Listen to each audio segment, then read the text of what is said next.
అందరికీ నమస్తే అండి. మన ఛానల్ సబ్స్క్రైబ్ చేయండి, లైక్ చేయండి. సో లైక్ చేస్తే మనం చెప్పే విషయాలు కనీసం 10 మందికైనా షేర్ అవుతాయి. సో మిథున్ రెడ్డి గారు దాదాపుగా అరెస్ట్ అయ్యి 100 రోజులు అవే ఉంటుంది పాటికి. ఎందుకంటే మొన్న ఏదైతే ఉపరాష్ట్రపతి ఆ టైంలో ఆయన బయటకు రావడం, మళ్ళీ లోపలికి వెళ్ళిపోవడం జరిగింది. సో అయితే మిథున్ రెడ్డి గారు బెయిల్కి ప్రతిసారి కూడా ట్రై చేయనప్పుడు వల్ల రిజెక్ట్ అవుతూ వస్తాం.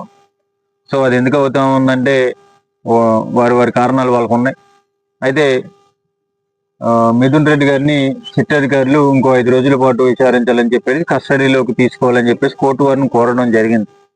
సో ఆల్రెడీ అరెస్ట్ చేసినప్పుడే మిథున్ రెడ్డి గారు సిట్ అధికారులు ఉన్నటువంటి ఆఫీస్కి వెళ్ళి అక్కడ విచారణ పూర్తయిన 24 గంటల తర్వాత అరెస్ట్ చేస్తున్నామని చెప్పేసి మిథున్ రెడ్డి గారి కుటుంబ సభ్యులకి అయితే వాళ్ళు చెప్పడం జరిగింది.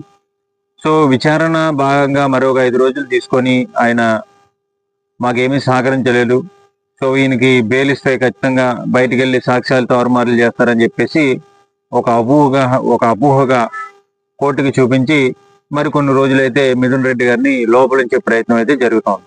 సో చెవిరెడ్డి భాస్కర్ రెడ్డి కానివ్వండి, అలాగే రాజకేశ్ రెడ్డి కానివ్వండి, అలాగే గోవిందప్ప కానివ్వండి, వీళ్ళందరికీ కూడా బెయిల్స్ వచ్చేసాయి. సో మెయిన్ ఉన్నటువంటి మిథున్ రెడ్డి గారికి బెయిల్ రానివ్వకుండా సో ఆయన్ని మరొక 5 రోజుల పాటు కస్టడీలోకి తీసుకొని మరో కొన్నాళ్ళు మాకు కావాలని చెప్పి చిట్టరికారుల ద్వారాగా వాళ్ళు చేస్తారు. సో ఇది పెద్దిరెడ్డి రామచంద్రారెడ్డి గారి మీద మరి కోపమా, లేకపోతే మిథున్ రెడ్డి గారు ఢిల్లీ స్థాయిలో రాజకీయాలు చక్రాలు తిప్పుతారు, సో వైఎస్ఆర్ కాంగ్రెస్ పార్టీకి ఢిల్లీ స్థాయిలో కూడా చక్రం తిప్పుతారు పార్టీకి సంబంధించినటువంటి అంశాల మీద అని చెప్పేసి కొంతవరకు కూడా వాళ్ళలో ఉండొచ్చు. అయితే ఇక్కడ మరి జగన్మోహన్ రెడ్డి గారి కోపమా, జగన్మోహన్ రెడ్డి గారి మీద ఉన్నటువంటి కోపం మిథున్ రెడ్డి గారి మీద చూపిస్తా ఉన్నారని చెప్పేసి కొంతమంది అయితే చెప్తా ఉన్నారు. సో ఏంటంటే లేని లిక్కర్ స్కామ్ని తీసుకొచ్చి ఒకరి తర్వాత ఒకరిని అరెస్ట్ చేస్తున్నటువంటి పరిస్థితులు మనకు కనబడతా ఉన్నాయి.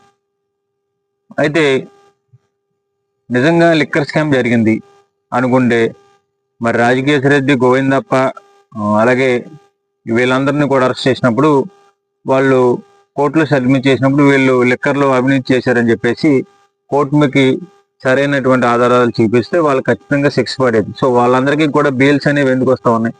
సో ఎందుకంటే ఏదో ఒక విధంగా నాయకుల్ని, పార్టీని, ప్రజలకు వీళ్ళు ఏదో తప్పు చేసేసారని చెప్పేసి చూపించే ప్రయత్నం అనేది ఒక లిక్కర్ స్కామ్ అనేది వాళ్ళు తీసుకున్నట్టుగానే కనపడుతోంది.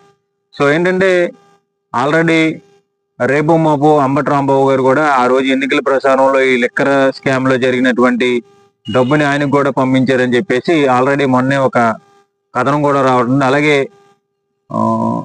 ఇంకా కొంతమంది నాయకులు, అలాగే బొత్స సత్యనారాయణ గారు కానివ్వండి, ఆ రోజు లిక్కర్ స్కామ్లో చేసినటువంటి అవినీతి, బొత్స సత్యనారాయణ గారి ఎలక్షన్ ఖర్చుల్లో డబ్బులు పంపించారు అని చెప్పేసి కొన్ని కథనాలు కూడా రావటం జరిగింది.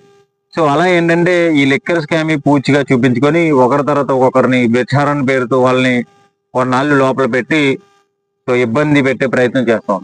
సో నేరుగా అరెస్ట్ చేస్తే వాళ్ళు వాయిస్ రేజ్ చేస్తూ ఉన్నారు, ప్రభుత్వాన్ని విమర్శిస్తూ ఉన్నారు, ప్రభుత్వం ఇచ్చినటువంటి హామీల మీద మాట్లాడుతూ ఉన్నారు, ఈ ప్రభుత్వం చేస్తున్నటువంటి తప్పుల మీద మాట్లాడుతూ ఉన్నారు, ఈ ప్రభుత్వం వైఫల్యాల మీద మాట్లాడుతూ ఉన్నారని చెప్పేసి వాళ్ళని నేరుగా వెళ్ళి అరెస్ట్ చేస్తే ఖచ్చితంగా ఇది రెడ్ బుక్ రాజ్యాంగం నడిపిస్తూ ఉన్నారని చెప్పేసి అంటారని చెప్పేసి ప్రజల్లో తిరుగుబాటు మొదలవుతుందని చెప్పేసి ఒక లిక్కర్ స్కామ్ని ఒక పూచీగా తీసుకొని వాళ్ళు ఒకరి తర్వాత ఒక్కొక్కరిని టార్గెట్ చేస్తున్నట్టుగానే కనపడుతోంది.